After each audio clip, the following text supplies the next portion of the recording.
If you're trying to find a great place to live in Orlando, you'll probably hear about Oviedo during your research. It frequently makes the best of places to live in Orlando lists, even some national lists. Is Oviedo right for you? Let's talk about all things Oviedo. To better understand Oviedo, let's talk about its history first.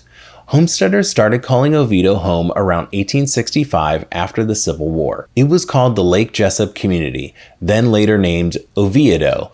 They used the traditional pronunciation back then as a nod to the city in Spain. Early residents grew celery and citrus. The town was formally incorporated in 1925. The University of Central Florida opened in 1968, just right outside of Oviedo.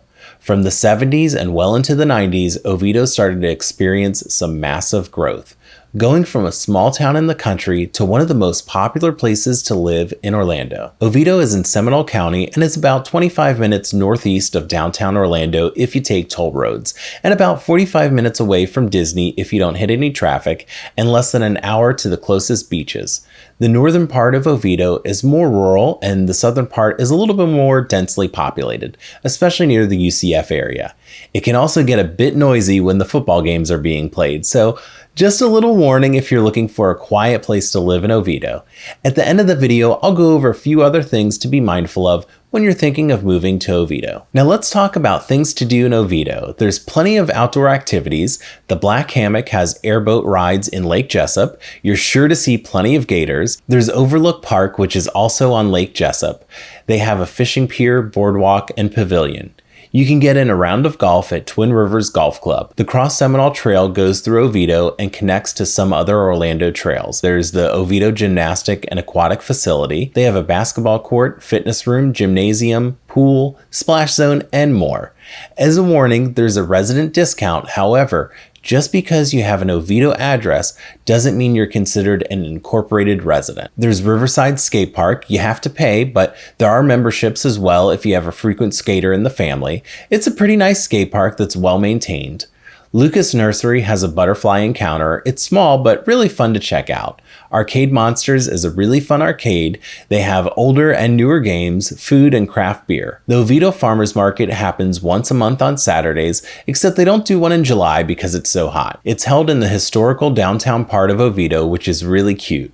There's Oviedo on the Park, which is kind of the new downtown area of Oviedo. There are swan boat rides, an amphitheater, dog park, playground, cantina, and more. There are events like movie nights, food truck Thursdays, and some seasonal events.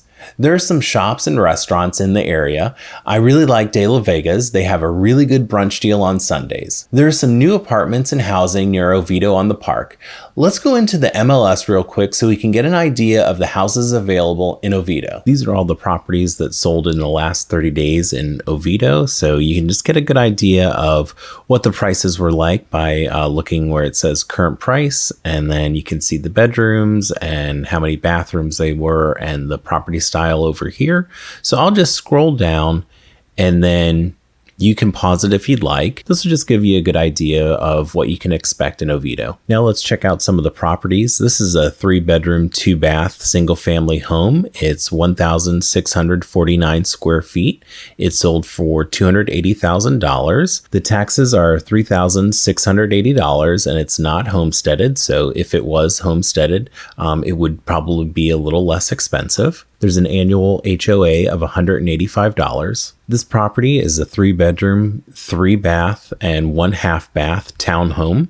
It's 1,558 square feet. It sold for $284,900. The taxes are $2,996, and that's also not homesteaded. So if it was homesteaded, it may be a little less expensive. The yearly HOA fees end up being $2,012.80, and that's paid quarterly. This is a 4-bedroom, 3-bath home that's 2,124 square feet. It's sold for $450,000. The taxes are $4,662 and it is homesteaded. The HOA fee is $610 a year. As a note, most homes in Oviedo are in a homeowners association. There's some major employers around Oviedo like UCF, Siemens, and Lockheed Martin. Oviedo is a part of the Seminole County school system. I'll leave a link in the description to a school zone map and grade ranking of the public schools. There are also private schools in Oviedo like Masters Academy, Oviedo Montessori, St. Luke's Lutheran School, and more. Let's talk about some potential negatives of living in Oviedo. Oviedo is interesting because there are some parts that have a country feel with lots of land, and some people even have horses. Then there are parts that are pretty densely populated and busy. So you'll hear some people say there's nothing out in Oviedo, and others will say it's too busy and growing too much. It really depends on what your definition is of busy and what part of Oviedo you're in. There are parts of Oviedo that can have lots of traffic. To get to other parts of Orlando, it's usually easiest to take the toll road in Oviedo, which is the 417. It connects to the northern or east part of I-4 and the 408.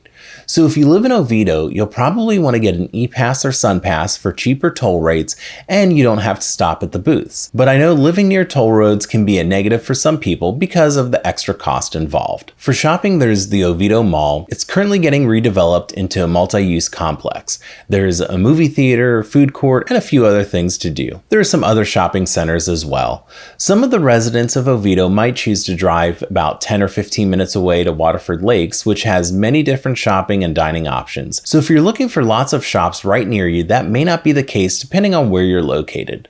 Oviedo is a bit far from downtown Orlando, so if you're looking to be close to the downtown Orlando action or centrally located, Oviedo may not be for you. However, I find a lot of Oviedo residents choose it for that very reason. Still plenty of things to do, but a little further away from the downtown hustle and bustle. Check out this video about the cost of living in Orlando and this playlist about other Orlando neighborhoods. Reach out to me if you have any questions. Thanks for watching.